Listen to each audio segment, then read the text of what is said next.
नमः संस्कृताय। संस्कृत गंगा धारागंज प्रयागराज से मैं सुमन आप सभी लोगों के सामने प्रश्नोत्तरी लेकर आए हैं। आइए हम लोगों का प्रश्न है, अपना प्रश्न हम लोग देखते हैं। प्रश्न है, मनीषा शब्द में कौन सी संधि है? मनीषा शब्द में कौन सी संधि है? पर रूप, पूर्व रूप, गुण की वृद्धि। आपको बताना है मनीषा जो शब्द है इसमें संधि बतानी है। पर रूप है कि पूर्व रूप है कि गुण है कि वृद्धि संधि है, आप बताना है। सकंध्वादिषु पर रूपम वाच्यम, ये वार्तिक है। सकंध्वादिश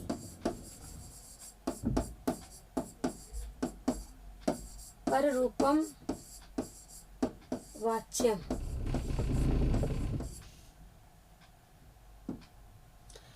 तो ये बताते हैं कि सकंधवादि गण में पढ़े गए जो शब्द हैं वो क्या हैं? वो पररूप करने वाले हैं। और मनीषा जो शब्द है वो सकंधवादिश से है और इसमें पररूप संधि हुई है इस वार्तिक से और संधि विच्छेद हो जाता है मनस ईशा। मनस में अस जो दिख रहा है उसकी टी संज्ञा होती है, अचोन्त आदि टी से टी संज्ञा होती है तो मन बसता है। न में अ रहे, न मनस का जो न हलंत हो जाएगा क्योंकि अस होगा, न का अ चला जाएगा, इसमें अस ऐसे होगा और मन न हलंत हो जाएगा, इधर से ईशा हो जाएगा तो फिर जाके ना में ई मिल जाएगी तो बड़ी ई जब मिलेगी तो नी बड़ी नी हो जाएगी, दीर्घ नी, तो मनीषा बन जाएगा। तो अर्थात पररूप जो है पररूप संधि है किसमें? मनीषा में। सकंध्वादिश परिरूपम वाच्यम से वार्तिक है ये और अचो इत्यादि टी से टी संज्ञा भी हुई है। मनस में अस की टी संज्ञा होकर के मनीषा बनता है। विकल्प ए हमारा सही उत्तर है। पर रूप क्या है? पर रूप संधि हुई है। आइए अगला प्रश्न देखते हैं। देखिए मनस से ईसा में जो मन न में जो अ है और अस की टी संज्ञा होती है, अचो इत्यादि टी में से अस की टी संज्ञा होती है। जब अस की टी संज्ञा हो जाएगी तो मन में न हलंत हो जाएगा और इधर से ई आएगा तो न बड़ी ई बड़ी ई हो जाएगी तो माँ नी शा बन जाएगा, इसका लोप हो जाएगा, इधर ई भी चला जाएगा न में, ठीक है, तो मनीषा बन जाएगा। असकंध्वादिश परिरूपम वाच्यम ये वार्तिक है, पररूप हुआ है, आपको बताया गया है। आइए अगला प्रश्न हम लोग देखते हैं। पित्रार्थम सामासिक पद का विग्रह होगा। पित्रार्थम है, इसका सामासिक पद का विग्रह पूछा जा रहा है कि क्या होगा? पित्रा इदम की पितुः इदम की पित्रे इदम की पित्रे अयम, क्या होगा? चतुर्थी, देखिए चतुर्थी लगती, पित्रे में चतुर्थी है, ठीक है। और इदम क्या है? इदम आप देख रहे हैं इसका विशेषण है। पित्रे इदम ही सही उत्तर हो जाएगा। विकल्प सी हमारा सही उत्तर है। पित्रा इदम भी नहीं होगा, पितुः इदम भी नहीं होगा, पित्रे अयम भी नहीं होगा, पित्रे इदम ही होगा। विकल्प सी हमारा सही उत्तर है। आइए हम कुछ उदाहरण भी देखते हैं। देखिए सूत्र है चतुर्थी तदर्थात बल हित सुख रक्षितैः। ना तो इसमें ये देखेंगे कि अर्थ हो या बल हो या हित हो, सुख हो, रक्षा अर्थ करना हो तो चतुर्थी तत्पुरुष समास होता है। तो युपादारु में देखिए यूपदारु यज्ञ के लिए खंभे की लकड़ी पूछा जाता है कि मान लीजिए यूपदार पूछा और बोला सामासिक विग्रह करिए तो आपको यूपादार बताना है। सब में चतुर्थी लगी है और रक्षितम, रक्षितम के योग होने पर देखिए चतुर्थी है। रक्षितम यहाँ पे दिया है रक्षित पद, हित पद दिया है, सुखम सुखम दिया है, बल बल दिया है। कहने का मतलब देखिए अगर सूत्र याद है तो भी कर सकते हैं। चतुर्थी होती है कहाँ? तदर्थार्थ बल हित सुख रक्षितैः, ठीक है, बल हित सुख रक्षितैः के योग में चतुर्थी तत्पुरुष समास होता है। आइए विशेष नियम भी है इसमें। अर्थ शब्द के साथ चतुर्थी का नित्य समास होता है। अर्थ शब्द के साथ चतुर्थी का नित्य समास होता है और अर्थ शब्दांत शब्द का लिंग और विशेष के अनुसार होता है। लिंग विशेष के अनुसार चलता है। जैसे पुल्लिंग दुजाय अयम, दुजार्थ सूपः, ब्राह्मण के लिए दाल है। सूपः क्या है? पुल्लिंग है तो अयम भी पुल्लिंग में चला जाएगा। ऐसे ही दुजाय इयम दुजार्था यवागु, ब्राह्मण के लिए लपसी है, इयम स्त्रीलिंग में जाएगा क्योंकि विशेष विशेषण की बात करें, लिंग जैसे होगा वैसे विशेष विशेषण चलेगा। दुजाय ईदम दुजार्थम पया, ब्राह्मण के लिए दूध, पया पैसी पयांसी ये क्या है? ये नपुंसक लिंग है, इसीलिए इदम भी नपुंसक लिंग में हो जाएगा। आइए हम लोग अगला प्रश्न देखते हैं। सबका उदाहरण था। ऐसे ही पित्रे इदम हो गया है। भर्तृहरि के अनुसार सज्जनों की मित्रता कैसी होती है? भर्तृहरि के अनुसार सज्जनों की मित्रता कैसी होती है आपको बताना है। भर्तृहरि नित्य शतकम के रचयिता हैं, कवि हैं, ग्रंथकार हैं और इन्होंने नीति शतकम ग्रंथ लिखा है, उसमें बताया है कि सज्जनों की मित्रता कैसी होती है। आरंभ लघवी पश्चात गुरवी, आरंभ गुरवी पश्चात लघवी, आरंभ गुरवी पश्चात गुरवी, आरंभ लघवी पश्चात लघवी, अर्थात पहले छोटा फिर बाद में बड़ा, कि पहले बड़ा फिर छोटा, कि पहले बड़ा फिर बाद में भी बड़ा, कि पहले छोटा बाद में भी छोटा। जो सज्जनों की मित्रता होती है वो कैसे होती है, कहते हैं आरंभ लघवी, आरंभ लघवी पश्चात गुरवी, पहले छोटा होता है फिर धीरे धीरे मित्रता उनकी बढ़ती है। इसलिए विकल्प ए सही उत्तर होगा कि सज्जनों की जो मित्रता है वो पहले छोटी होती है, धीरे धीरे धीरे करके बढ़ती है। तो विकल्प ए हमारा सही उत्तर हो जाएगा। देखिए, आरंभ गुर्वी छैड़ी क्रमेण लघवी पुरावृद्धि मुपैति पश्चात दिनस्य पूर्वार्ध परार्ध भिन्ना छाएव मैत्री खल सज्जनानाम। देखिए, छाए की तरह होती है मित्रता किसकी, खलों की, असज्जनों की और सज्जनों की, दोनों की बात बता दी है कि आरंभ में बड़ी फिर धीरे धीरे छोटी होने वाली, धीरे, ये किसकी, खलों की मित्रता होती है कि पहले बड़ी होती है बाद में धीरे धीरे छोटी होने लगती है। अब पहले छोटी फिर धीरे धीरे बढ़ती है, पूर्वाह्न और अपराह्न काल की छाया के समान खल और सज्जनों की मित्रता होती है। तो सज्जनों की बताया कि जो बाद में है ये सज्जनों की मित्रता है, और जो पहले है ये खलों की मित्रता है। पहले तो बड़ी करेंगे, धीरे धीरे छोटी हो जाएगी, ये असज्जन लोगों की मित्रता है, खलों की मित्रता है। लेकिन जो पहले छोटी बाद में बड़ी करते हैं वो सज्जनों की मित्रता है। देखिए, कुछ आपके उदाहरण जैसे सत्संगति ही कथयन किन्न करोति पुंसा में भी नीति शतकम का सूक्ति है। और आपके पास ये 3 हैं, ज्ञान लव दुर्विदग्धम ब्रह्मापि नरम नरंजयति सताम केनोदिष्टम विषम असि धारावर्तम इदम। ये सब चीजें हो सकता है अगली बार, ये तो खास तौर से पूछी जा सकती है। सत्संगति कथय किन्न करोति पुंसाम नीति शतकम का ही श्लोक है। अवसाधनम शब्द का प्रकृति प्रत्यय है, अवसाधनम शब्द का आपको प्रकृति प्रत्यय बताना है। अवसाद सत्र, अवसद 3 ल्युट, अवसद ऋच ल्युट, अवसद सत्री। अव उपसर्ग पूर्वक सद धातु से ऋच प्रत्यय करने के बाद फिर ल्युट लगेगा तो अवसाधनम बन जाएगा। विकल्प सी सही उत्तर है। अब उपसर्ग होना चाहिए, सद धातु ऋच प्रत्यय फिर ल्युट प्रत्यय लगेगा और साधनम बनेगा। विकल्प सी सही उत्तर है। ल्युट प्रत्यय देखिए हमेशा नपुंसक लिंग में प्रयोग किए जाते हैं। जो ल्युट प्रत्यय होते हैं हमेशा नपुंसक लिंग में प्रयोग किए जाते हैं, जैसे पठनम, लेखनम, दानम, दर्शनम आदि, यह नपुंसक लिंग प्रयोग होता है। सूत्र है नपुंसके भावे त, सूत्र से भाववाचक अर्थ में नपुंसकत्व में ल्युट प्रत्यय होता है। सूत्र में ही बताया नपुंसके भावे त, ठीक है। तो नपुंसक लिंग हो जाते हैं इनके शब्द। आइए अगला प्रश्न, पक्वम शब्द में कौन सा प्रत्यय है? इसके पहले भी हम लोगों ने उदाहरण, मुझे याद है मैंने बताया था, पक्वम बहुत पूछा जाता है। देखिए पूछा भी गया, पक्वम शब्द में कौन सा प्रत्यय है? अम, अच, व, त प्रत्यय। पच धातु से त करेंगे, पक्वम बनेगा। विकल्प डी हमारा सही उत्तर है, इसको भूलिएगा नहीं, ध्यान रखिएगा। गंता शब्द में कौन सा लकार है? गंता शब्द में कौन सा लकार है? लुट, लिट, लुंग, लिट, कौन सा लकार है आपको बताना। गंता, गंतारव, गंतारह रूप चलता है, लुट लकार का रूप है। विकल्प ए हमारा सही उत्तर है। लुट लकार है, गंता, गंतारव, गंतारह चलता है। विकल्प ए हमारा सही उत्तर है। देखिए गंता, गंतारव, गंतारह, गंतास, गंतास्थ, गंतास्थ, गंतास्मि, गंतास्व, गंतास्म, ये लुट लकार का है। गंता, गंतारव रूप चलता है, आपने देख लिया। अगली बार पूछा जा सकता है लिंग लकार का या लिट लकार का, किसी का भी पूछा जा सकता है। तन्वी श्यामा शिखरी दर्शना पक्व बिंबाधरोष्ठी, पंक्ति में कौन सा छंद है? तन्वी श्यामा शिखरी दर्शना पक्व बिंबाधरोष्ठी, पंक्ति में कौन सा छंद है?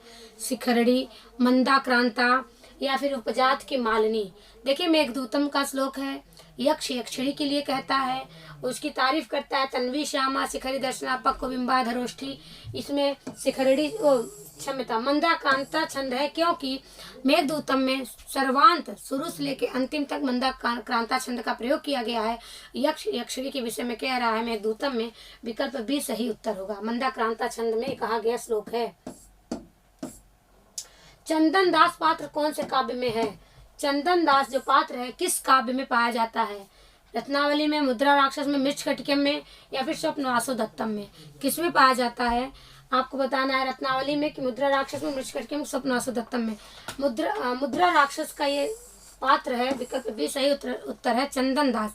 चंदन दास, इसके पहले पूछा गया था मलय केतु। मलय केतु किस ग्रंथ का था? वो भी मुद्रा राक्षस का था, और चंदन दास भी मुद्रा राक्षस के पात्र हैं, इसलिए विकल्प भी हमारा सही उत्तर हो जाएगा। अगर मृच्छकटिकम में पूछा जाए तो मैत्रेय, विदूषक, चारुदत्त, वसंत सेना, धूता, रोहसेन, सकार, विट, ये सब मृच्छकटिकम के पात्र हैं। और स्वप्नवासोदत्तम में वासोदत्ता, उदयन, वसंतक, ये सब स्वप्नवासोदत्तम में है। रत्नावली में हो जाते हैं उदयन है, रत्नावली या सागरिका और योगंधरायण, ये सब आपको रत्नावली में पात्र मिलेंगे।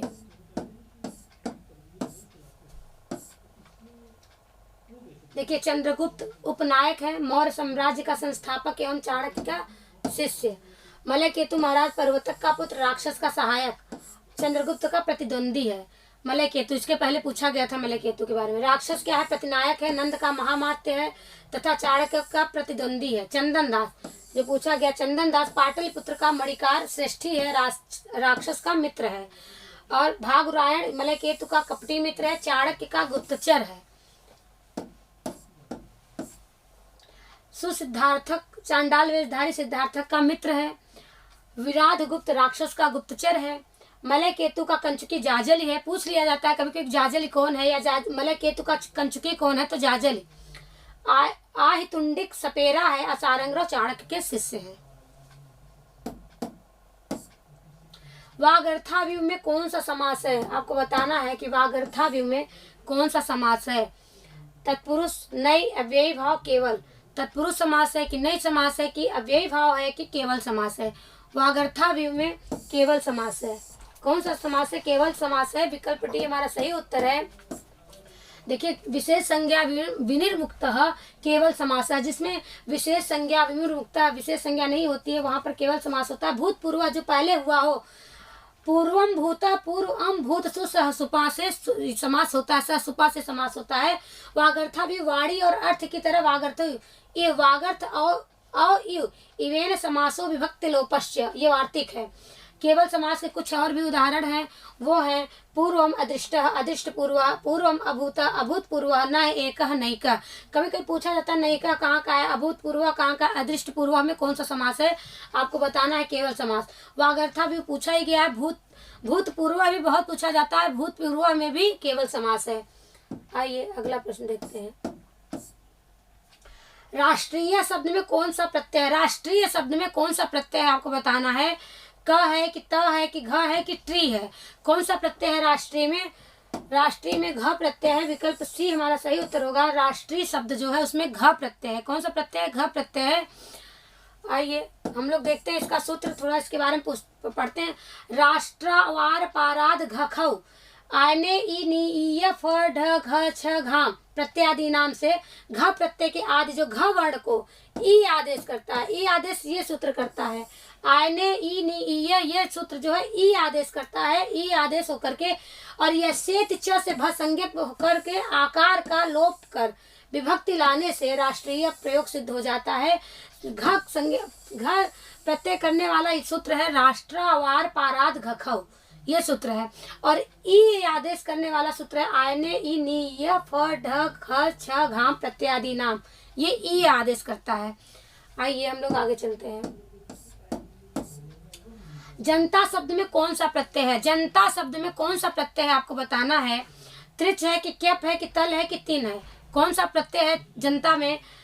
देखिए, जनता तल प्रत्यांत है, स्त्रीलिंग है, स्त्रीलिंग में चलता है, जब भी इसका रूप चलेगा स्त्रीलिंग में ही चलेगा, तल प्रत्यांत है, विकल्प सी सही उत्तर है।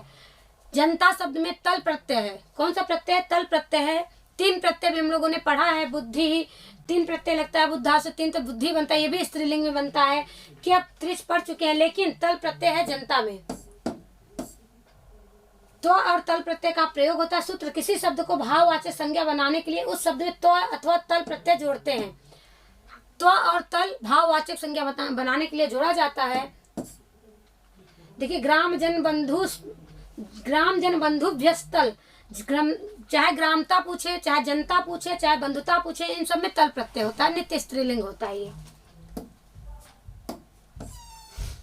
देखिए त्व प्रत्यय लगेगा तो क्या बनेगा और तल प्रत्यय लगेगा तो क्या बनेगा। कुशल शब्द से त्व प्रत्यय लगेगा तो कुशलत्वम बनेगा, और कुशल शब्द से वही तल प्रत्यय लगेगा तो कुशलता बनेगा। ऐसे गुरु, गुरु से त्व करेंगे तो गुरुत्वम बनेगा, और गुरु से तल करेंगे तो गुरुता बनेगा। ये स्त्रीलिंग में चलेगा। देख लीजिए प्रिय शब्द में कौन सा समास है। प्रिय शब्द में समास बताना है। यत, ड्यत, तह, कित, क, कौन सा प्रत्यय है प्रिय में। प्रिय शब्द है, इसमें कौन सा प्रत्यय प्रयोग किया गया है आपको बताना है। यत, केड़त की, त की, कह, क प्रत्यय का प्रयोग किया है। विकल्प डी सही उत्तर है। आपको कुछ नया मिल रहा है। अभिजनता, ग्रामता, बंधुता, तल प्रत्यांत मिला, तो प्रत्यय मिला, अब आपको क प्रत्यय मिला और घ प्रत्यय मिला। आज थोड़ा अलग सवाल है। तो राष्ट्रीय जब होगा तो वहां पे आपको घ प्रत्यय करना है। प्रिय शब्द आएगा तो वहां क प्रत्यय करना है। जनता आएगा तो तल प्रत्यय करना है। यहाँ पे विकल्प डी हमारा सही उत्तर हो जाएगा, क प्रत्यय है। उपोषित में संधि है, उपोषित में संधि है। पूर्व रूप है कि पर रूप है कि वृद्धि है कि गुण है। एंगी पर रूपम से पररूप संधि है किसमें, उपोषित में। विकल्प बी हमारा सही उत्तर होगा। उपधन औषधि उपोषित बनेगा। देखिए पररूप है कैसे, अवर्णांत उपसर्ग हो, अवर्ण से जो उपसर्ग अ से खत्म हो, अंत हो जिसका, ऐसे उपसर्ग के बाद ए या ओ आए, अर्थात एंग, एंग जो प्रत्याहार होता है ए या ओ आता है उसमें, ए या ओ से प्रारंभ होने वाला शब्द है यदि, तो कहते हैं कि ए ओ होने वाले से अगर प्रारंभ होते हैं धातु से, तो वहां पर क्या होगा, पर रूप हो जाता है, वहां पर पर रूप कर देते हैं। ऐसे ही जब उपधन औषधि बनता है, देखिए उप औषधि है तो उप में क्या है, अ है, और उप क्या है, उपसर्ग है। उप उपसर्ग में अ है, यही कह रहा अवर्णांत उपसर्ग, अवर्णांत उपसर्ग है उप। और कहते हैं कि एंग प्रत्याहार होना चाहिए ए और ओ, तो यहाँ पे ओ जो धातु है ओ आ रहा है, इसमें पररूप हो जाएगा, पररूप की तरह हो जाएगा। तो उप में जो अ है क्या हो गया, पररूप में मिलेगा तो उपोषित बन जाएगा। पररूप मतलब बाद वाले में मिल जाता है, बाद वाले में मिल करके वो उपोषित बन गया, क्योंकि अ को ओ हो गया, अ ओ में मिल गया, उपोषित बन गया। आइए अगला प्रश्न देखते हैं हम लोग। निम्न में से लब्ध प्रणास संबंधित है, निम्न में से लब्ध प्रणास कहाँ से संबंधित है, चाणक्य के अर्थशास्त्र से कि शुक्र नीति से कि पंचतंत्र से, सुखनासोपदेश से। लब्ध प्रणास कहाँ से संबंधित है ये आपको बताना है। चाणक्य के अर्थशास्त्र से कि शुक्र नीति से कि पंचतंत्र से कि सुखनासोपदेश से। पंचतंत्र से लब्ध प्रणास जो संबंधित है वो पंचतंत्र से संबंधित है। विकल्प सी हमारा सही उत्तर हो जाएगा। कुछ आप ज्योतिष वेदांग के प्रणेता आचार्य का क्या नाम है। ज्योतिष अभी तक पूछा जाता था कि ज्योतिष काल निर्धारण करने वाला कौन सा है, वेदांग है, तो आपको हम लोग बताते थे ज्योतिष। इसके पहले हम लोग ज्योतिष के बारे में पढ़े थे। वेदांग कितने हैं, 6 हैं, ये भी बताए थे। तो जो ज्योतिष वेदांग है उसके प्रणेता इस बार कौन है पूछा जा रहा। प्रणेता आचार्य कौन से हैं, पाणिनि है कि कात्यायन है कि भर्तृहरि की लब्धाचार्य है, कौन है। पाणिनि सूत्रकार है, आपको पता, अष्टाध्यायी लिखे हैं। कात्यायन वार्तिककार हैं, इन्होंने वार्तिक लिखा है। भर्तृहरि इन्होंने शतक त्रय लिखा है और वाक्यपदीयम भी लिखा है, नीति शतकम भी लिखा है, श्रृंगार शतक भी लिखा है। और लब्धाचार्य ने ज्योतिष वेदांग के प्रणेता लब्धाचार्य है। कौन से आचार्य है, लब्धाचार्य। विकल्प डी हमारा सही उत्तर है। वेदांग ज्योतिष वेदांग के जो प्रणेता हैं, जो आचार्य हैं, वो लब्धाचार्य।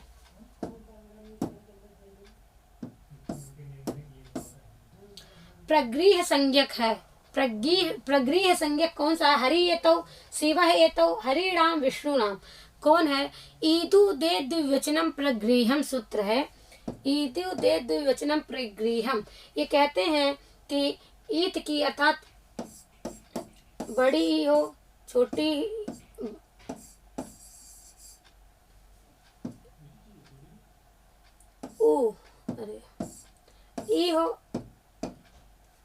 ई हो या ऊ हो या ए हो, और द्विवचन होना चाहिए। क्या होना चाहिए, द्विवचन।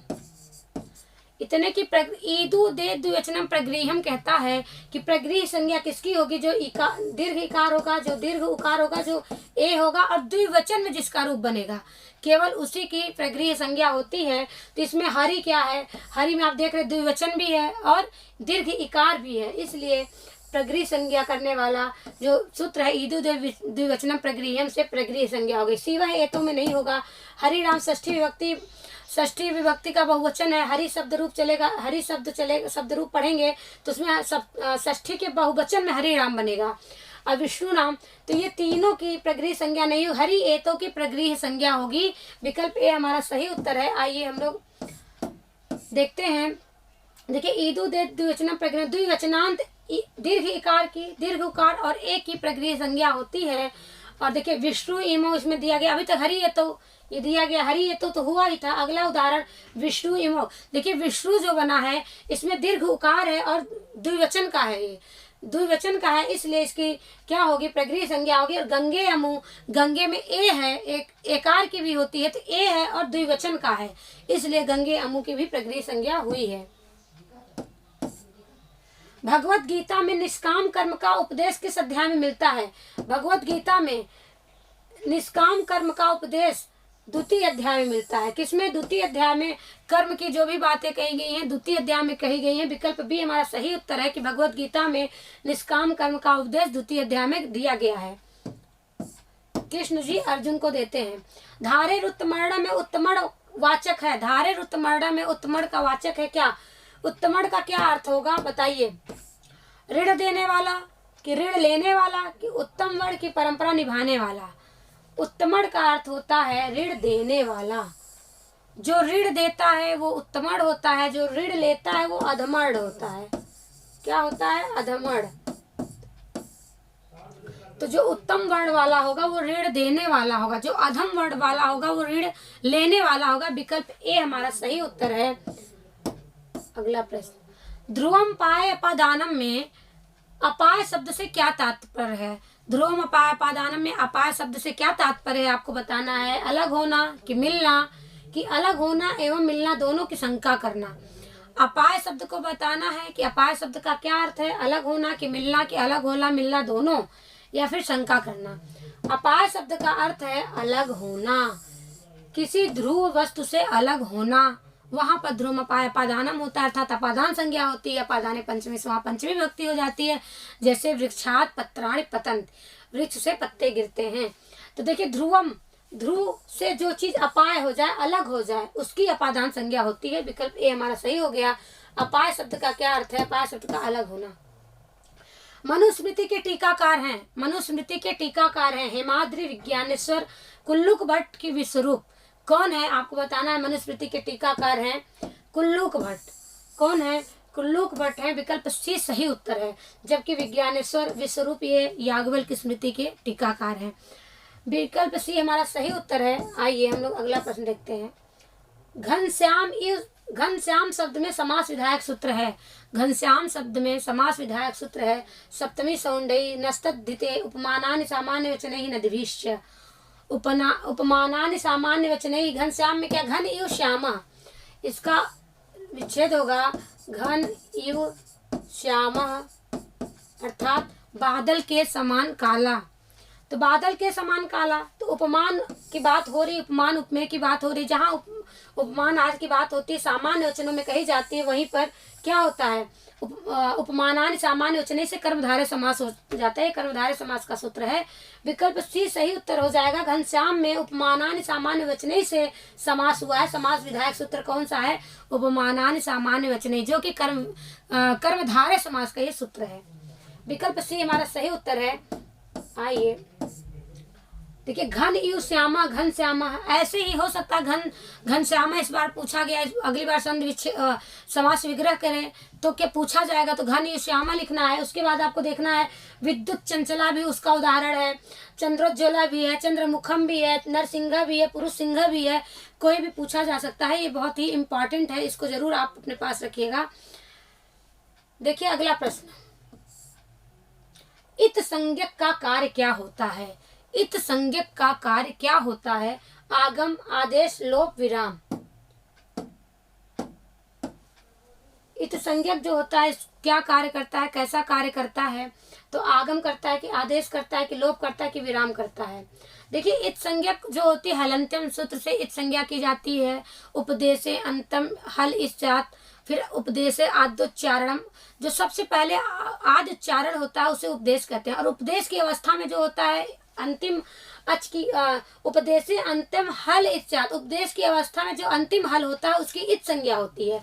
जब जब इत संज्ञा होती है तब तस्य लोप एक सूत्र आता है, वो लोप करता है, तस्य लोप से लोप करता है। इसलिए ना आगम होता है, ना आदेश होता है, ना विराम होता है। विकल्प सी हमारा सही उत्तर है कि इत संज्ञा का कार्य लोप करने के अर्थ में होता है। लेकिन इत संज्ञा करने वाला सूत्र है हलंत्यम, अगर हलंत्यम से इत संज्ञा करते, और भी सूत्र है इस संज्ञा करने वाले, और तस्य लोप से लोप हो जाता है। तो अब ऑप्शन में है लोप, तो इस संज्ञा का कार्य क्या होता है, लोप करना। विकल्प सी सही उत्तर है।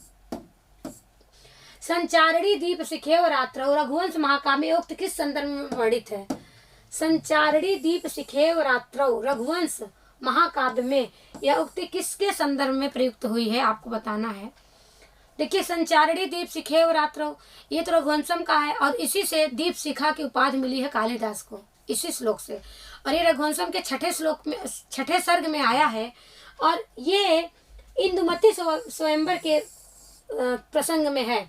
इंदुमती स्वयंवर वहां पर होता है छठे सर्ग में, और उसी इंदुमती स्वयंवर के उपलक्ष्य में संचारणी दीप शिखेव रात्रौ पद आया है। इसलिए विकल्प डी हमारा सही उत्तर हो जाएगा। छठे सर्ग में इनकी चर्चा है। देखिए संचारणी दीप शिखेव रात्रौ यम व्यम व्यतीताय पतिम वरासा नरेंद्र मार्गाट्ट इव प्रपेदे विवर्ण भावम ससभूमिपालः, ये पूरा श्लोक है इनका, और ये रघुवंशम के छठे सर्ग का श्लोक है। आइए हम लोग आगे चलते हैं, अगला प्रश्न देखते हैं। दिवा दिव्य शन सूत्र करता है आगम आदेश लोप की वृद्धि। दिवा दिव्य शन सूत्र क्या करता है ये आपको बताना है, आप बताइए।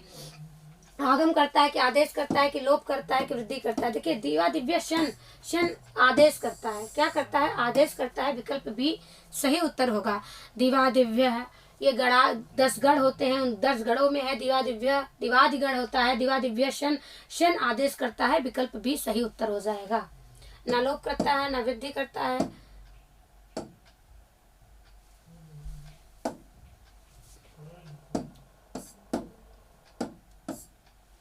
भुंजीथा शब्द किस लकार में निहित है? लिट लकार, विधिलिंग लकार, लुट लकार, लुंग लकार। भुंजीथा जो शब्द बना है, जो धातु रूप है, ये किस लकार से ली गई है? लिट लकार में बनता है कि विधिलिंग में, कि लुट लकार में, कि लुंग लकार में? देखिए भुंजीथा विधिलिंग लकार में बनता है। विकल्प भी सही उत्तर है। भुंजीथा विधिलिंग लकार का रूप है, धातु रूप है। देखिए भुंजीत, भुंजीयाता, भुंजीरन, भुंजीथा, ये पूछा गया है। भुंजीथा, भुंजियाथा, भुंजिध्वम, भुंजी, भुंजी वही, भुंजी मही। रुधादिगढ़ का है, किस गढ़ का है? रुधादिगढ़ी धातु है, और भुज धातु है भोजन करने के अर्थ में, और विधिलिंग लकार है, आत्मनेपदी रूप है, आत्मनेपदी में चलेगा। भुंजीत, भुंजियाताम, भुंजीरन। फिर भुंजीथा मध्यम पुरुष एक वचन में भुंजीथा बन रहा है। फिर भुंजियाथाम, भुंजिध्वम, फिर भुंजी, भुंजी वही, भुंजी वही। अगला प्रश्न, एको रसः करुणेव निमित्त भेदात, किस कवि द्वारा यह उद्धृत की गई है? ये पंक्ति जो उद्धृत है किस कवि के द्वारा कही गई है? क्या एको रसः करुण एव निमित्त भेदात कालिदास के द्वारा, कि भवभूत के द्वारा, भास की वाल्मीकि, किसने इस पंक्ति को लिखा है? देखिए एको रसः करुण एव निमित्त भेदात, यह उत्तर रामचरितम के 3 अंक में आया है। भवभूत ने इस नाटक को लिखा है, और सर्वश्रेष्ठ नाटक के अंतर्गत ये भी गिना जाता है। उत्तर रामचरितम है। उत्तर रामचरितम के 3 अंक में सीता छाया रूप में रहती है, अदृश्य रूप में रहती हैं। वहाँ पर तमसा ये कथन कहती हैं, राम का वियोगावस्था देख के, उनकी करुणावस्था देख के, उनकी करुणा को देखकर वो कहती हैं एको रसः करुणे निमित्त भेदात। तो इसलिए भवभूत ने उत्तर रामचरितम लिखा था। तो विकल्प बी सही उत्तर हो जाएगा। कि कहाँ से लिया गया है? उत्तर रामचरितम से लिया गया है, और किस कवि ने लिखा है? भवभूत जी ने लिखा है, भवभूत ने लिखा है। विकल्प बी हमारा सही उत्तर हो जाएगा। कालिदास जी ने लिखा है, आपको पता है कालिदास जी ने क्या लिखा है? कालिदास जी ने अभिज्ञान शाकुंतलम नाटक लिखा है। क्या लिखा है? अभिज्ञान शाकुंतलम नाटक। वृद्धि आदेश करने वाला सूत्र है। वृद्धि आदेश करने वाला वृद्धिरादेश कि वृद्धिरेच कि अचुणिति कि वृद्धिश्य। आपको बताना है कि वृद्धि आदेश करने वाला सूत्र कौन सा है। वृद्धि देखिए, वृद्धिरादेश और वृद्धिरेच में कंफ्यूजन हो जाता है। देखिए, वृद्धि आदेश करने वाला सूत्र है वृद्धिरेच, और ये संज्ञा करने वाला बताता है कि किसकी किसकी वृद्धि संज्ञा होगी, किसके तीन वर्णों की, वो तीन वर्ण कौन से हैं उसको बताता है। और वृद्धिरेच क्या करता है, सीधे वृद्धि करने का आदेश करता है। इसलिए विकल्प बी सही उत्तर है। ध्यान रखिएगा, वृद्धिरादेश संज्ञा सूत्र करता है, संज्ञा विधायक सूत्र है। यदि विधि पूछा जाएगा तो वृद्धिरेच करता है, विधायक जो सूत्र है, और संज्ञा करने वाला वृद्धिरादेश है। आ आई औ की तीन वर्णों की, इन्हीं तीन वर्णों की वृद्धि संज्ञा होती है, आ आई औ की। आइए अगला प्रश्न देखते हैं हम लोग। वेदांत दर्शन में अध्यारोप का लक्षण दिया गया है। वेदांत दर्शन में अध्यारोप का लक्षण क्या दिया गया है। वस्तूनि अवस्तुरारोप, अवस्तूनि वस्तु आरोप, जीवे ब्रह्मण आरोप, न किमपि आरोप। किसका किसमें आरोप किया जाता है। अगर वेदांत सार पढ़े होंगे तो आपको अध्यारोप पता होगा। वस्तूनि वस्तुआरोप अध्यारोप, अर्थात वस्तूनि में, वस्तु में अवस्तु का आरोप करना ही अध्यारोप है। जो वस्तु में अर्थात ब्रह्म में अवस्तु अर्थात रस्सी का सर्प जैसा जो आरोप होता है वही अध्यारोप हो जाता है। तो वस्तूनि अवस्तु आरोप अध्यारोप, विकल्प ए सही उत्तर है, बाकी तीनों गलत है। रस्सी में सर्प के आरोप के समान वस्तु में अवस्तु का आरोप ही अध्यारोप है। वस्तु है ब्रह्म और अवस्तु है क्या, जगत। तो वस्तु में अवस्तु का जो आरोप होता है वो अध्यारोप है। जैसे बताते हैं कि रस्सी में सर्प का, शाम का समय है और रस्सी पड़ी है तो हम लोग सोचते हैं कि अरे सांप है क्या, तो उस समय उस देर के लिए, उतनी देर के लिए जो रस्सी है वो सांप की तरह हो गई। तो रस्सी में सांप जैसा जो आरोप हो जाता है वही अध्यारोप होता है। वैसे ही बताते कि वस्तु क्या है, ब्रह्म है, उस ब्रह्म में किसका, जगत का आरोप हो गया है तो अध्यारोप हो गया है। सर्पारोपवत वस्तुन्य वस्तुआरोपो अध्यारोप है। देखिए, सर्पवत मतलब सर्प के समान जो वस्तु में अवस्तु का आरोप होता है वही अध्यारोप है। आइए आगे चलते हैं हम लोग। वस्तु सच्चिदानंद अनंता द्वयम ब्रह्म, वस्तु सच्चिदा आनंदा अनंता द्वयम ब्रह्म, अर्थात जो वस्तु है वो सच्चित है, आनंद है, और अनंता द्वयम अनंत है, अद्वय है, वही ब्रह्म है। और अज्ञानादि सकल जड़ समूह अवस्तु, अवस्तु क्या, जो अज्ञान आदि से सकल जड़ समूह से जो युक्त है वो अवस्तु है। अज्ञान क्या है, अगली बार हो सकता है अज्ञान पूछा जाए। ये जो बताया जाता है कि वस्तु क्या है, अवस्तु क्या है, ये वस्तु की परिभाषा है, ये अवस्तु की परिभाषा है, और ये अज्ञान की। अज्ञानम तु सत्सद्भ्याम अनिर्वचनीयम त्रिगुणात्मकम ज्ञान विरोधी भाव रूपम यत् किंचित इति। कहते हैं कि अज्ञान क्या है, कहते हैं सत्सद्भ्याम अनिर्वचन, सत और असत, अनिर्वचनीय, त्रिगुणात्मक, ज्ञान विरोधी, भाव रूपम यत् किंचित, कुछ तो है पर क्या है, ये अनिर्वचनीय है। अनिर्वचनीय मतलब जिसका वर्णन भी नहीं किया जा सकता, जिसमें त्रिगुणात्मक तीनों गुण है और ज्ञान का विरोधी भी है और भाव रूप भी है, ऐसा कुछ तो है, ये है अज्ञान। तो अज्ञान की परिभाषा अगली बार हो सकता है पूछा जाए, इसलिए इसको देखिएगा। आदाय पद में कौन सा प्रत्यय है, सानच, यय, रियत, ल्यप। आदाय शब्द में कौन सा प्रत्यय है आप बताइएगा, क्या है, ल्यप है। बहुत बार बताया गया है, विकल्प डी हमारा सही उत्तर हो जाएगा। ल्यप लगेगा तो आदाय बनेगा। जब भी उपसर्ग होता है वहां ल्यप लग जाता है। आ से दा धात, आ उपसर्ग, आंग उपसर्ग से दा धात लगी, ल्यप लगा, प्रत्यय लगा तो आदाय बना, आनीय बना, विक्री बना, अनुभव, विजित, अनुसृत, अतिर, विकीर। देखिए ल्यप लगेगा तो कैसे बनेगा। तिष्ठति शब्द में कौन सी धातु है, तिष्ठत शब्द में, तिष्ठत जो शब्द है उसमें कौन सी धातु का प्रयोग किया गया है आपको बताना है। तिष्ठ, सद, स्था, सिद्ध, कौन सी धातु है, स्था धातु है, विकल्प ए सही उत्तर हो जाएगा। जब लट लकार में रूप चलाएंगे तो तिष्ठति, तिष्ठतः, तिष्ठन्ति, तिष्ठसि, तिष्ठतः, तिष्ठथ, तिष्ठामि, तिष्ठावः, तिष्ठामः, ऐसे रूप चलेगा। विकल्प सी हमारा सही उत्तर है। आइए अगला प्रश्न लोग देखते हैं। देखिए वर्तमान स्था मतलब ठहरना, परस्मै पद में कैसे रूप चलेगा, तिष्ठत, तिष्ठतः, तिष्ठन्त।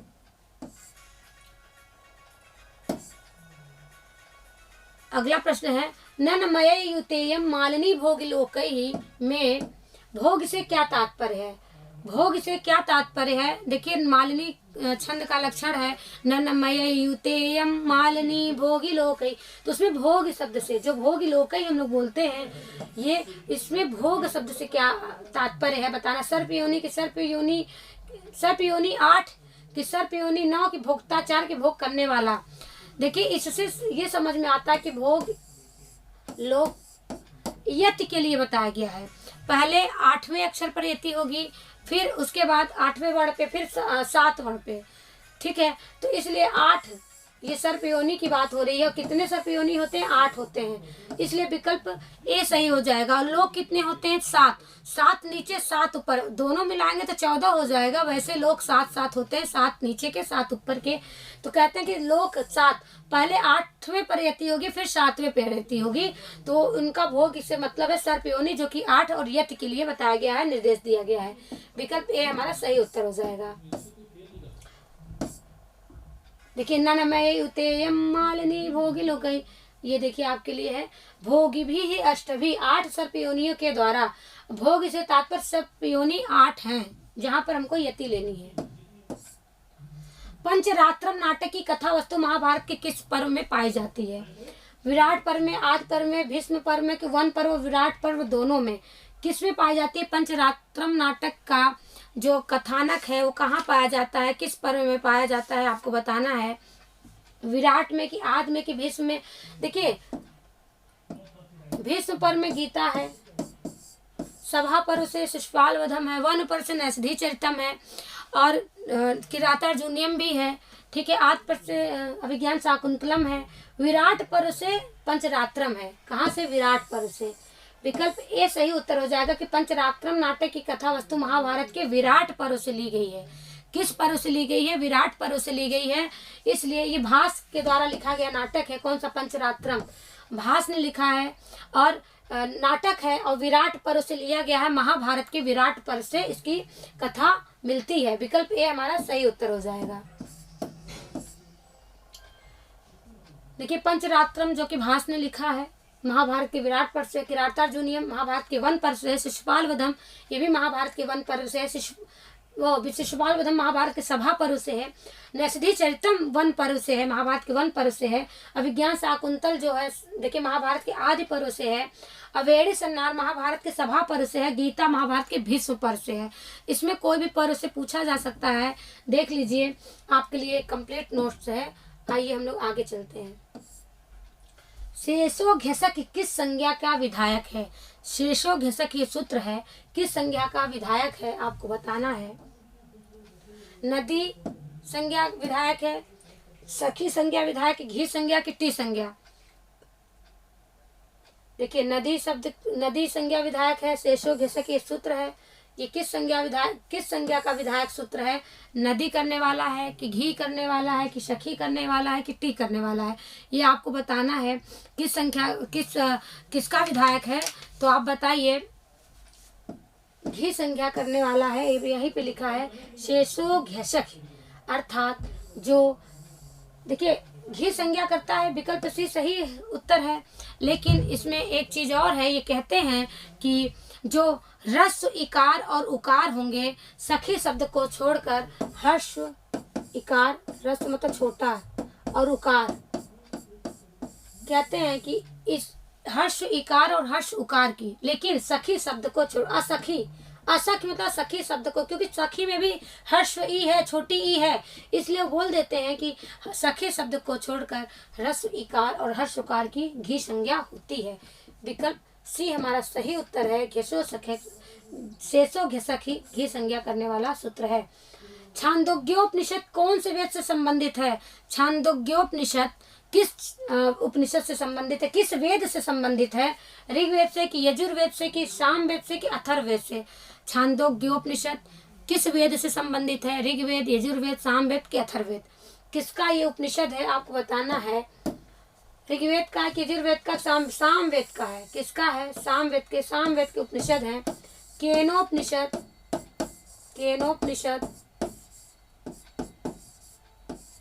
केनोपनिषद भी सामवेद का है। छांदोग्योपनिषद भी सामवेद के उपनिषद हैं। छांदोग्योपनिषद, केनोपनिषद, ये दोनों किसके हैं? सामवेद के उपनिषद हैं। अथर्ववेद का उपनिषद, ऋग्वेद का उपनिषद और यजुर्वेद का उपनिषद, सबके उपनिषदों की चार्ट है आपके पास। देखिए सामवेदी उपनिषद पहले देखिए, केन उपनिषद है, छांदोग्य उपनिषद है। यजुर्वेद दो वर्गों में विभाजित किया गया है, पहले शुक्ल यजुर्वेद फिर कृष्ण यजुर्वेद। अब देख लीजिए, शुक्ल यजुर्वेद ईशोपनिषद, बृहदारण्यकोपनिषद है। कृष्ण यजुर्वेद में तैत्तिरीयोपनिषद, कठोपनिषद, श्वेतासत्रोपनिषद, मैत्रायणीयोपनिषद, महानारायणोपनिषद, अर्थवेदी उपनिषद है।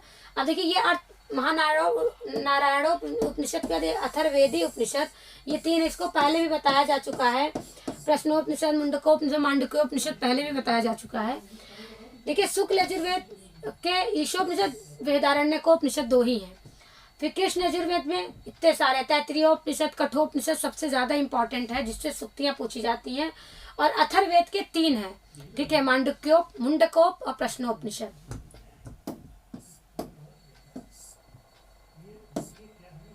गोमिनी नामक कन्या का वर्णन है। गोमिनी नामक कन्या का वर्णन कहाँ प्राप्त होता है? कादंबरी में, हर्षचरितम में, सिंहासन द्वार त्रिंसिका में कि 10 कुमार चरितम में। गोमिनी कोई पात्र है और इस पात्र का वर्णन कहाँ मिलता है, ये आपको बताना है। इस पात्र का वर्णन 10 कुमार चरितम में है। किसमें? 10 कुमार चरितम में है। विकल्प डी सही उत्तर है। 10 कुमार चरितम में 10 राजकुमारों का वर्णन है और इसको दंडी ने लिखा है, ठीक है। विकल्प डी हमारा सही उत्तर हो जाएगा। देखिए 10 राजकुमारों के नाम देख लीजिए, कभी कभी पूछ लिया जाएगा, हो सकता है राजकुमारों के बारे में पूछ लिया जाए। राजवाहन किस ग्रंथ का पात्र है पूछ लिया जाए तो आपको पता हो, राजवाहन ही नायक है 10 कुमार चरितम का। राजवाहन, उपहार वर्मा, अपहार वर्मा, मित्रगुप्त, मंत्रगुप्त, अर्थपाल, विश्रुत, पुष्पोद्भव, प्रगति और सोमदत्त, ये 10 राजकुमार हैं। 10 राजकुमारों के नाम है। देखिए उच्छ्वास प्रथम, द्वितीय, तृतीय, चतुर्थ, पंचम उच्छ्वास में कैसा वर्णन है, किसका वर्णन है 10 कुमार चरितम में? ये है प्रथम उच्छ्वास पुष्पपुरी, राजहंस, वसुमती आदि का वर्णन है। द्वितीय उच्छ्वास में, ये उच्छ्वासों में विभाजित है, कुमारों की दिग्विजय यात्रा का वर्णन है। और तृतीय में सोमदत्त का चारित्रिक वर्णन है और चतुर्थ में पुष्पोद्भव का चारित्रिक वर्णन है। पंचम में राजवाहन का चारित्रिक वर्णन प्रारंभ है। अवंत सुंदरी सिंह का विवाह हो जाता है। मूल ग्रंथ 8 उच्छ्वास में विभाजित है। देखिए प्रथम, ये आप देख लीजिए, स्क्रीनशॉट ले लीजिएगा। यदस्माकम का सही संधि विच्छेद है, बताना है। यदस्माकम, यदस्माकम, यदास्माकम, यदि अस्माकम, यदुस्माकम, इसमें यड़ संधि है, इको यड़ सूत्र लगा है। यदि प्लस अस्माकम, विकल्प सी सही उत्तर हो जाएगा, क्योंकि यदि में द में छोटी ई है और ई की जगह पे यह आदेश हो जाएगा तो यदस्माकम बन जाएगा। देखिए बनाएंगे तो बन जाएगा अस्माकम। फिर देखिए यह द में क्या करेंगे, हलंत करेंगे, ई को निकालेंगे, फिर यहाँ से अस्माकम लिखेंगे। फिर आप देख रहे ई की जगह पे हमें यह आदेश करना है, यहाँ पे द है और यहाँ से अस्माकम लेंगे तो द यह मिलके द्य बन जाता है और आ मिल जाएगा तो यदस्माकम बन जाएगा। यह संधि है, ई को यड़ सूत्र लगा है। नीलकंठ में क्या शब्द का विग्रह बताना। नीलकंठ शब्द है, इसमें विग्रह होगा। नीलः कंठ, नीलः एव कंठ, नीला कंठ यस्य स, नीलः चासो कंठः। नीला कंठ है जिसका, वह अर्थात शिव। नीला कंठ यस्य स, नीला कंठ है जिसका, वह कौन है? शिव है। विकल्प सी सही होगा, यहाँ बहुव्रीहि समास होगा। विकल्प बी सही उत्तर है, क्षम्यतां, विकल्प सी सही उत्तर है। नीला कंठ यस स, नीला कंठ है जिसका, अर्थात शिव। विकल्प सी हमारा सही उत्तर हो जाएगा। आइए अगला प्रश्न देखते हैं। रामायण में कितने श्लोक हैं? बहुत अच्छा सवाल है। रामायण में कितने श्लोक हैं? 24,000 की, 34,000 की, 20,000 की, 10,000, कितने श्लोक हैं? रामायण आप लोग पढ़े होंगे, आपको पता होगा ये आदि काव्य है। क्या है? आदि महाकाव्य है। वाल्मीकि आदि कवि जो वाल्मीकि हैं उन्होंने द्वारा लिखा गया आदि काव्य है, आदि महाकाव्य रामायण। तो रामायण के पहले प्रणेता हो जाएंगे आदि कवि वाल्मीकि और आदि महाकाव्य पूछा जाए तो रामायण। तो हो जाएगा क्या, इसमें 24,000 है। कितने? 24,000 श्लोक हैं और इसे चतुर्विंशति सहस्री संहिता भी कहा जाता है।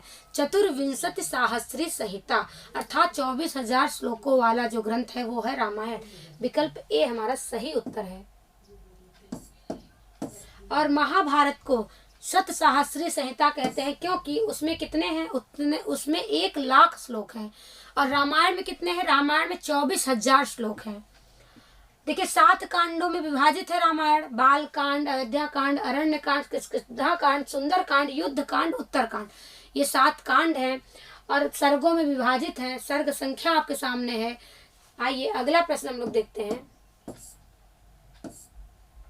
उत्प्रेक्षा अलंकार होता है, उत्प्रेक्षा अलंकार होता है ताद्रुप्यारोप, उत्कट कोटिक संदेह है कि बिंब की उपमेय उपमान में किसमें होता है, संभावना मथोत्प्रेक्षा प्रकृतस्य समेनयत, संभावना मथोत्प्रेक्षा प्रकृतस्य समेनयत, जहाँ पर संभावना की जाती है वहाँ पर उत्प्रेक्षा अलंकार होता है।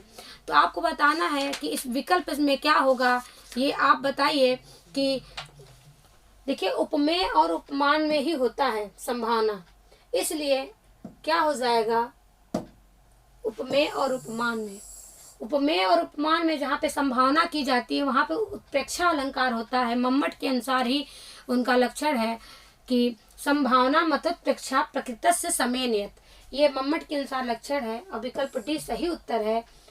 इसलिए उत्प्रेक्षा अलंकार उपमेय और उपमान में होता है। संभावना मतोत्प्रेक्षा प्रकृतस्य समेनयत, उपमेय के उपमान के साथ जहाँ संभावना किया जाता है वही उत्प्रेक्षा अलंकार होता है। समेन पद का अर्थ है उपमानेन, समेन प्रकृतस्य समेनयत अर्थात समेन मतलब उपमानेन।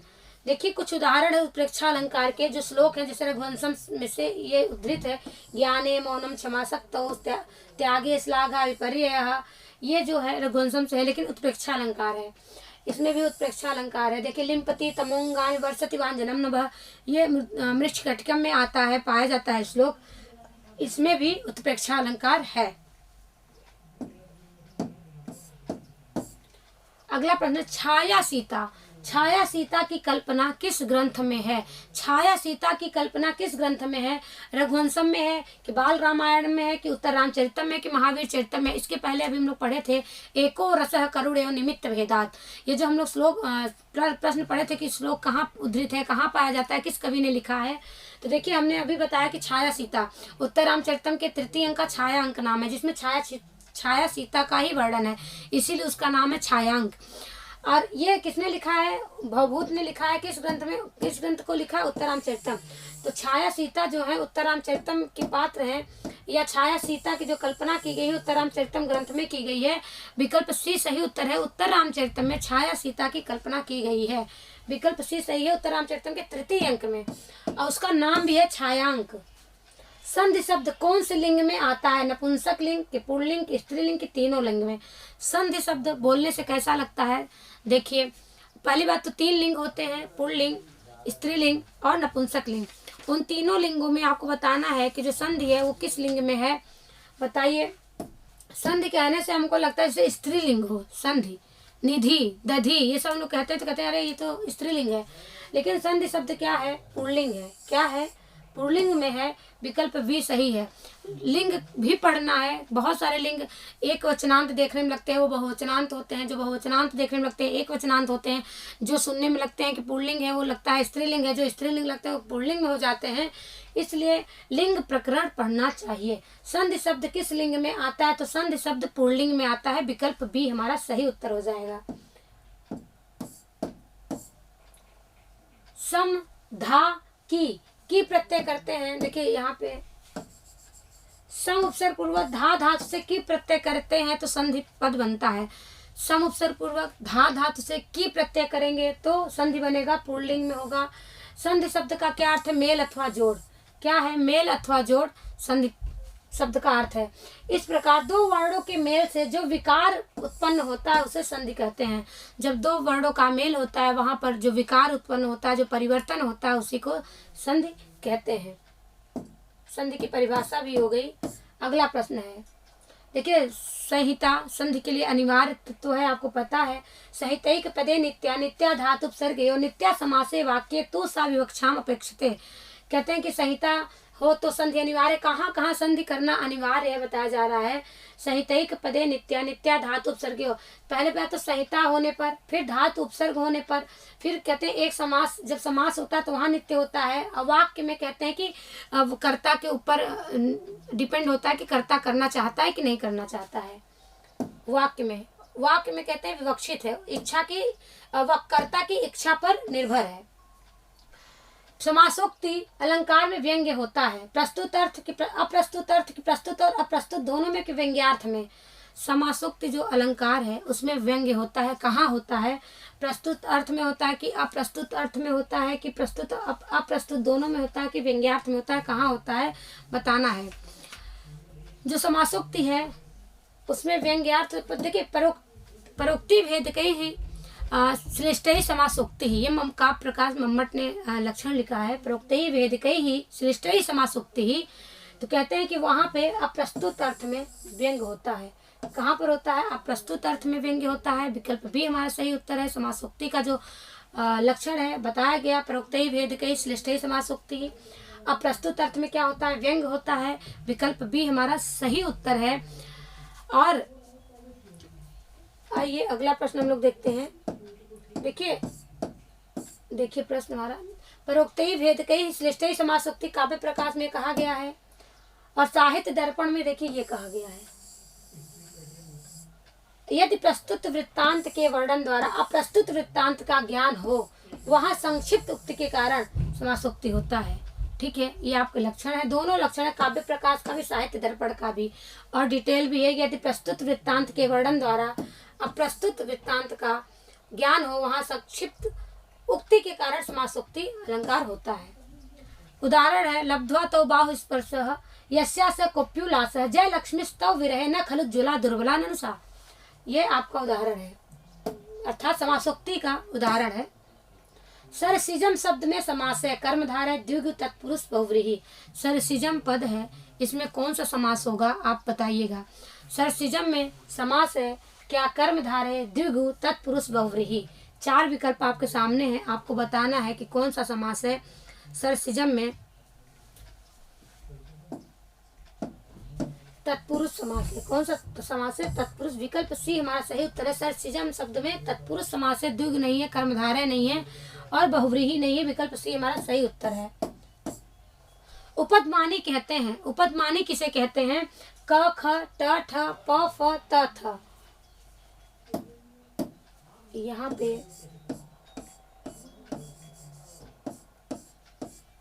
उपदमानी किसे कहते हैं? जीवामूली किसे कहते हैं? आप लोग को पता होगा, शायद आप लोग जानिए कि किसे कहते हैं। यहाँ पे सही से विकल्प नहीं हो पाया है। ख के पहले भी ये लगना चाहिए था, सब में लगना चाहिए।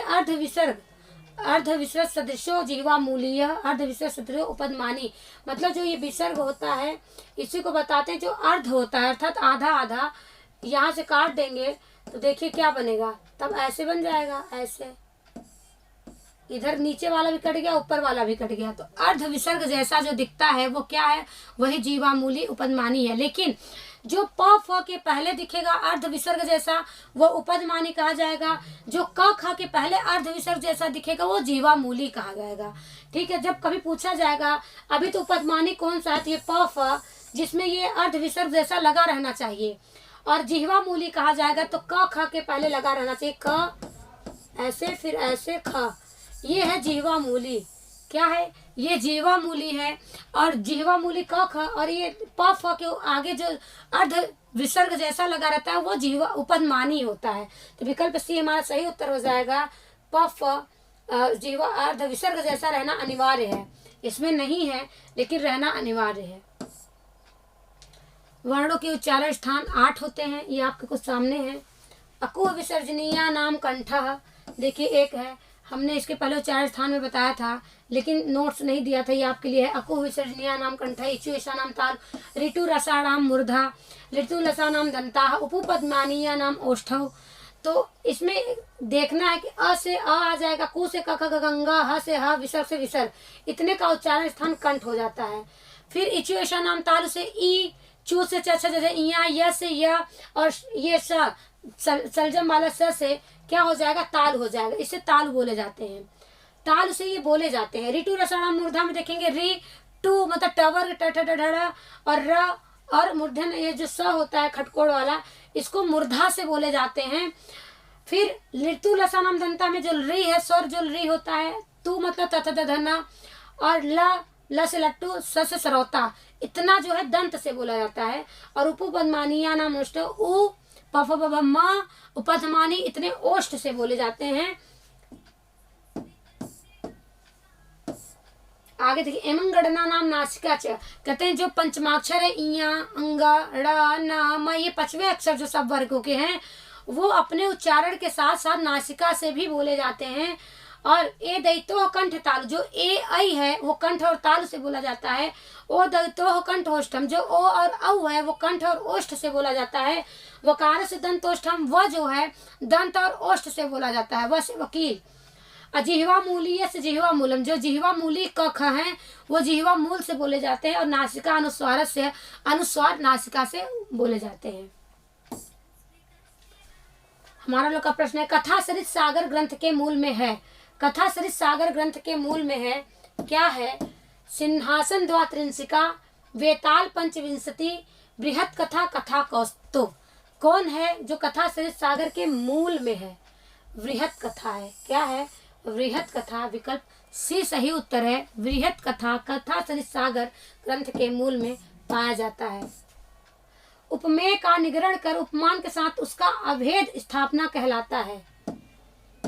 उपमेय का निगरण कर उपमान के साथ उसका अभेद स्थापना कहलाता है। क्या आपको बताना है? अतिशयोक्ति की, अपौन्नति की, उत्प्रेक्षा की रूपक। क्या होगा विकल्प? कौन सा सही होगा? अतिशयोक्ति होगा, अपौन्नति होगा, तो उत्प्रेक्षा के रूपक।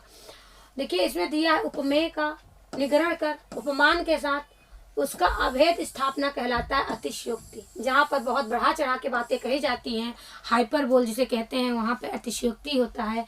विकल्प ए सही है कि उपमान का निगरण कर उपमेय के साथ जिसका अभेद स्थापना कहलाता है वो अतिशयोक्ति अलंकार होता है। अतिशयोक्ति अलंकार में बहुत बढ़ा चढ़ा के बातें कही जाती हैं। विकल्प ए हमारा सही उत्तर है। ये अतिशयोक्ति अलंकार का लक्षण है। आगे चलते हैं। अतिशयोक्ति का अर्थ क्या है? अतिशयोक्ति शब्द का अर्थ है अतिशय अर्थात बढ़ा चढ़ाकर कहना। इस अलंकार में किसी कथन को बहुत बढ़ा चढ़ाकर या सीमा का उल्लंघन कर कहा जाता है, जो बहुत ही बातें बढ़ा चढ़ाकर कही जाती है। इसमें उपमान और उपमेय का निगरण कर लिया जाता है। इसमें उपमान के द्वारा उपमेय का ज्ञान दोनों में अभेद स्थापना द्वारा होता है। यही ध्यान रखना, अभेदत्व स्थापना द्वारा होता है। जहाँ पर भेद नहीं होता अभेद हो जाता है। यहाँ उपमान और उपमेय का अभेदत्व ज्ञान ही अध्यवसाय है। समुद्र संगम कृति किस लेखक की है? देखिए समुद्र संगम कृति किस लेखक की है? अमीर खुसरो, दिंगनाग, दारा शिकोह, क्षेमेंद्र।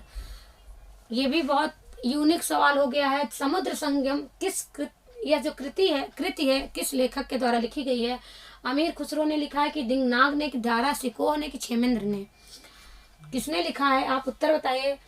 दारा शिकोह ने। समुद्र संगम है, कृति है, रचना है, ये किसने लिखा है? दारा शिकोह ने लिखा है। विकल्प सी हमारा सही उत्तर है कि दारा शिकोह के द्वारा लिखा गया है समुद्र संगम। देखिए दारा शिकोह के बारे में थोड़ा जान लीजिए। देश है मुगल साम्राज्य, भाषा फारसी, विषय सूफीवाद, प्रकार गद्य प्रकार का लिखा गया, गद्य में लिखा गया है। प्रकाशन कब हुआ है? 1654 या 1655 में प्रकाशित हुआ है। इसकी भाषा क्या है? इसकी भाषा फारसी है। विषय क्या है? सूफीवाद। मातृ शब्द की तृतीय विभक्ति एक वचन में बनेगा। मातृ ऋकारांत है, स्त्रीलिंग। इसमें तृतीय विभक्ति एक वचन क्या? माता, मातरम, मात्रा, मात्रे, मातुः, मातुः, मातर। मात्रा बनेगा। विकल्प भी सही है। माता, मातरम, मात्रा, मात्रे, माता, मातुः, मातुः, मातर। विकल्प भी सही उत्तर हो जाएगा। मात्रा तृतीय विभक्ति एक वचन में बनेगा। देखिए माता का रूप चल रहा है। देखिए कभी कभी पूछा जाता है कि द्वितीय बहुवचन में क्या बनेगा? द्वितीय बहुवचन में और षष्ठी के बहुवचन में क्या बनता है? क्योंकि यहाँ पे देखिए त्री जो है बड़ी त्री है, बड़ी री है, इसमें दीर्घ रिकार लगा हुआ है। तो मातृ लोग ऐसे इस वाले को भी टिक कर देते हैं, इसलिए हम लोग को रिकार देखना है। दीर्घ रिकार है, मातृराम में भी दीर्घ रिकार है, इसलिए ये दोनों देखने लायक है। तथा युक्तम चानिप्सितम सूत्र किस विभक्ति का विधान करता है? तथा युक्तम चानिप्सितम किस विभक्ति का विधान करने वाला सूत्र है? प्रथमा, द्वितीया, चतुर्थी, षष्ठी। तथा युक्तम चानिप्सितम यह भी कर्म संज्ञा करने वाला सूत्र है, और जहाँ जहाँ कर्म संज्ञा होती है वहाँ वहाँ द्वितीय विभक्ति का विधान हो जाता है। तो यहाँ हो जाएगा तथा युक्तम चानिप्सितम से द्वितीय विभक्ति का, ये करता तो कर्म संज्ञा है, कर्मठ द्वितीय विभक्ति करता है। तथा युक्तम चानिप्सितम सूत्र से द्वितीय विभक्ति का संबंध है। विकल्प भी हमारा सही उत्तर हो जाएगा। किन दो काव्यों के अध्ययन में आयु निकल जाती है? किन दो काव्यों के अध्ययन में आयु निकल जाती है? वो कादंबरी और हर्षचरित है कि मेघदूत और शिशुपाल है कि किरातार्जुनीयम और नैषधीचरितम है कि रत्नावली और कर्पूर मंजरी है? कौन ऐसे ग्रंथ हैं जिसके, दो ग्रंथ की बात हो रही है कि दो ग्रंथ ऐसे कौन से काव्य हैं जिनमें पढ़ने से पूरी आयु निकल जाती है, अध्ययन में ही आयु निकल जाती है, आपको बताना है। कादंबरी और हर्षचरित है कि मेघदूत और शिशुपाल वध है कि किरातार्जुनीयम और नैषधीचरित है कि रत्नावली कर्पूर मंजरी है। मेघे माघे गतम वयम, अगर ये आप पढ़े होंगे तो आपको पता चलेगा। मेघे अर्थात मेघदूत में, माघे अर्थात माघ में, गतम वयः, वय मतलब आयु, गतम मतलब चली गई। तो मेघ और मेघदूतम और शिशुपाल को पढ़ने में पूरी आयु निकल जाती है, ऐसा कहा गया है। विकल्प बी सही उत्तर हो जाएगा। मेघे माघे गतम वयः, अगर ये पंक्ति याद रहेगी तो आप बता सकते हैं मेघे से मेघदूत में, और माघे अर्थात शिशुपाल वध, माघ ने लिखा है इसलिए माघे। तो गतम वयः मतलब जिसकी आयु पूरी चली जाए वो ग्रंथ है कौन? मेघदूतम और शिशुपाल वधम। बस आज इतना ही। नमः संस्कृताय।